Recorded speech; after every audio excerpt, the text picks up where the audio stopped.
안녕하십니까. 김박사 불어 시간입니다. 오늘은 아첨을 잘해야 잘 산다. 노안빗을 도적대의 대명사 농림 그리고 앵무새가 청와대 수석을 하는 격이라는 녹의사자라는 이러한 세 가지 고사성어를 가지고 재밌게 방송을 시작합니다. 저는 용수령 김박입니다. 자, 첫 번째 고사성어는 노안비슬이 되겠습니다. 종노자, 얼굴 안자, 그리고 계집종 비자, 그리고 무릎 슬자로 구성되어 있습니다. 남자 종의 얼굴과 여자 종의 무릎걸음이라는 뜻으로서 책은담에 기록되어 있는 내용이기도 합니다. 자, 남자 종의 얼굴과 여자 종의 무릎걸음이란 뜻으로서 남에게 잘 보이기 위하여 비굴하게 알랑거린다, 즉 아첨을 많이 한다라는 이러한 뜻이 되겠습니다. 진나라시기 전란, 즉 전쟁 중임에도 불구하고 일부의 사람들은 높은 벼슬자리를 얻어 재물을 모으려고 권세 있는 사람들을 찾아다니곤 했습니다. 그들은 정직한 사람들은 시세를 모르는, 때를 모르는 무능하고 완고한 사람들이라고 욕했습니다. 일부 야비한 사람들은 이러한 아부를 인지상정이라고까지 생각하기도 했습니다. 이러한 불합리한 상황은 당시 정직한 보통 사람들의 비난의 대상이기도 하였습니다. 자, 이런 시기에 갈홍이라는 사람은 포박자라는 책을 지었습니다. 그는 이 책의 교재편에서 친구를 사귀는 원칙과 방법을 소개하며 당시 사회에 이러한 현상을 명확하게 지적하고 사람들의 주의를 촉구하곤 하였습니다. 카롱은 이 책에서 다음과 같이 말하고 있었습니다. 노비의 표정과 몸가짐을 하는 사람이야말로 이 세상을 잘 아는 사람들이다. 이게 말인지 방구인지는 잘 모르겠고요. 도대체 아부를 하라는 건지 아첨을 하라는 건지 말라는 건지 분간이 되지 않는 말이기도 합니다. 자, 그러면 그림을 보면서 한번 살펴보도록 하겠습니다. 젊은 친구가 상사가 말 타고 있는데 말에게까지 아주 대단한 아부를 하는 모습입니다. 아부의 힘, 즉 얼마나 아부를 잘하면 말똥이 현금과 보석으로 탈바꿈하는지 이 젊은 친구는 아마 연금술의 지존일지도 모르겠습니다. 이러한 것이라면 반드시 배우고 싶다. 피히 꼭 저도 그렇게 생각을 합니다. 자, 두 번째는 어느 한 남자가 손과 발이 아주 없어질 정도로 극도의 아첨, 아부를 하고 있습니다. 이 사람은 이렇게 생각합니다. 아부는 생활이어야 한다. 손바닥엔 아예 지문이 없으며 혓바닥엔 항상 참기름이 발라져 있어야 한다. 라고 이렇게 생각을 할 것입니다. 아부를 잘하는 자들은 아부야말로 세상을 사는 지혜라 말하지만 결국은 야비함을 포장한 것에 불과하다고 할 것입니다. 자, 그리고 세 번째 그림을 한번 보겠습니다. 어느 한 남자가 다리를 꼭 붙들고 엉덩이에 이렇게 얼굴을 대고 있습니다. 아무리 그래도 아무리 아부가 중요하고 승진이 중요하다고 하더라도 이건 아니라고 봅니다. 첫 번째로 D럽습니다. 자, 그리고 또 하나 생활에 팁이 있습니다. 아부의 효과라는 것인데요. 아내에게 하는 아부는 집안을 평화롭게 하고 상사에게 하는 하부는 승진에 반드시 필요한 것이며 국민에게 잘하는 아부는 그를 유력한 정치인으로 탈바꿈시킨다는 아부의 아주 큰 영향력, 즉 파급 효과를 말씀드리고자 하는 것입니다. 그렇지만 너무 지나친 아부는 나중에 자기한테 부메랑으로 돌아올 수도 있기 때문에 조금씩은 현명하게 처신을 잘 하기를 이렇게 당부 드리는 바입니다. 자, 두 번째는 농림이라고 할 수 있겠습니다. 푸르를 녹자와 수풀림으로 구성되어 있습니다. 이 농림이라는 것은 도둑대의 소구를 일컫는 말입니다. 한서 왕망전과 후한서 유전에 기록되어 있는 내용입니다. 아마 무협지를 보신 분들은 무협지에서 수시로 접하는 것이 바로 농림이라고 할 수 있겠습니다. 도적대의 대명사라고 할 수 있습니다. 이 원래의 의미는 푸른 숲이라는 뜻인데 주로 산적이나 이러한 도적대들이 산 속에서 산채를 짓고 지나가는 상인이나 사람들에게 이런 통행세를 걷고 이렇게 물건을 뺏거나 목숨을 뺏는 이러한 나쁜 짓들을 많이 했기 때문에 농림이 아예 이 대명사, 도둑놈의 대명사로 이렇게 지어진 것이라고 할 수 있겠습니다. 자, 원래 산의 이름이었으나 세상을 등진 호걸들이 있는 도적의 소구를 일컫게 되었다. 약간 좀 왜곡된 것이라고 할 수 있겠습니다. 아무리 좋은 말이더라도 도적대는 나쁜 놈이라고 할 수 있겠습니다. 자, 이 말의 출처는 다음과 같습니다. 전한 말기에 대사마 왕망이 왕위를 찬탈하여 천자가 되고 국호를 신이라 고친 다음 농지, 노예, 경제제도 등의 모든 제도를 개혁하였습니다.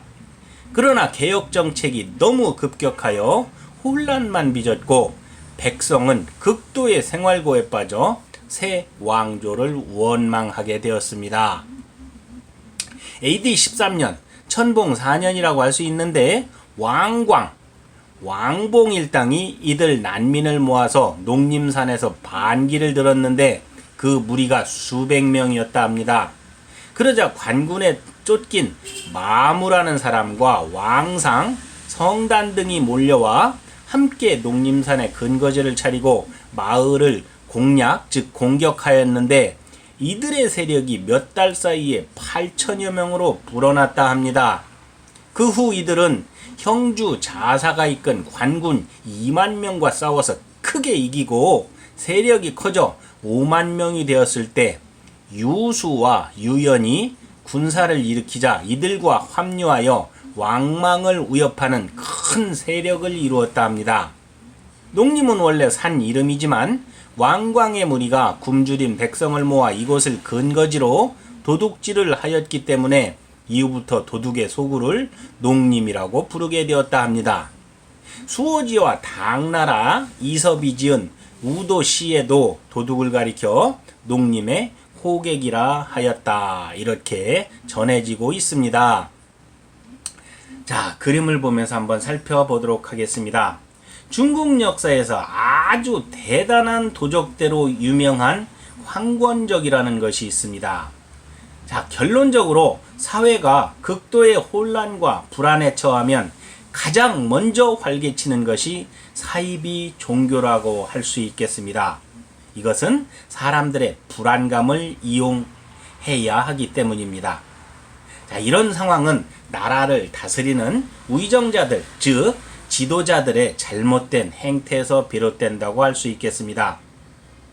안정된 사회, 잘 사는 국가에서는 결코 도적이란 없다는 것을 생각하시면 간단하게 이해되실 수 있겠습니다. 자, 결국 중국판 도적인 황건적은 사이비 태평도라고 할 수 있습니다. 태평도라는 종교에서 비롯되었다 할 수 있겠습니다. 이러한 황건적이 생긴 원인은 황권을 노리는 외척 세력과, 즉 무슨 처갓집이나 무슨 이런 쪽의 외척 세력과 환관들, 가장 유명한 중국에서 가장 유명한 환관들이라고 치면 십상시가 대표적이라고 할 수 있겠습니다. 고추도 없는 놈들이 웬 놈의 욕심들이 그렇게 많은지 아주 대단한 놈들이 바로 환관들이라 할 수 있겠습니다. 이렇게 외척 세력과 환관들의 정권력에서 비로소 황건적이라는 이러한 도적대가 출몰해서 한동안 중국 전체를 이렇게 어지럽게 한 이러한 결과를 나타냈다고 할 수 있겠습니다. 거기에 비해서 조선판 도적인 임꺽정도 있습니다. 우리가 알기에는 국가에서 보기엔, 나라에서 보기에는 도적대라고 할 수 있겠지만 우리 일반 백성들 편에서 보면은 임꺽정 패거리는 의적이었다고 할 수 있겠습니다. 이러한 의적들, 도적들이 생겨난 이유는 얼마나 나라가 옛 같으면 백성이 도적이 되었는가 라는 것을 생각하게 합니다. 임꺽정을 비롯해서 도적질을 하던 의적질을 하던 이 모든 사람들이 애초에 백성이었다라는 사실을 생각하면 간단히 이해가 될 수 있겠습니다. 자, 현재의 상황에서 대한민국에게 가장 큰 도적은 뭐니 해도 독도를 자기네 땅이라고 보기는 일본국이라 여기고 있습니다. 나쁜 쪽발이 외국놈들 말입니다. 자, 다음으로 세 번째는 녹의사자라는 고사성어가 되겠습니다. 푸르를 녹자, 옷의자, 하여금사자, 놈자자로 구성되어 있습니다. 이 녹의사자라는 것은 앵무새의 다른 명칭입니다. 앵무새가 공무원을 했습니다. 그것도 지금으로 치면 청와대 행정관 내지 청와대 수석이 된 이러한 벼슬을 받았습니다. 그 내용을 한번 살펴보도록 하겠습니다.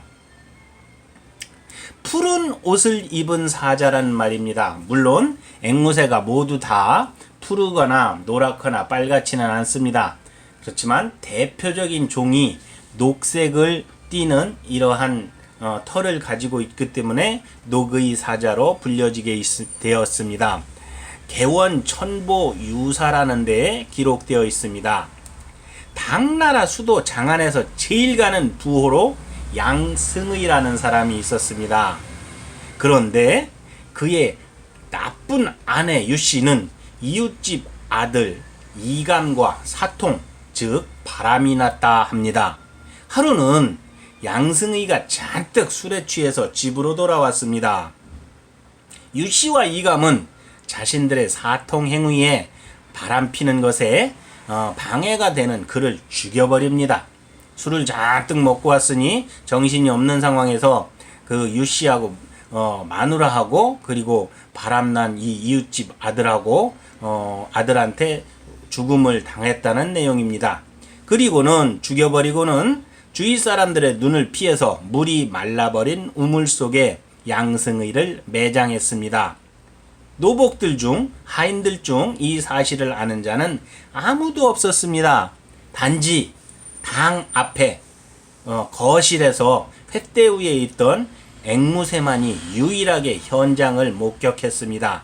그로부터 며칠 후 유씨는 관청으로 달려가서는 남편이 아직 집으로 돌아오지 않았는데 누군가에게 살해된 것 같다고 진술을 합니다.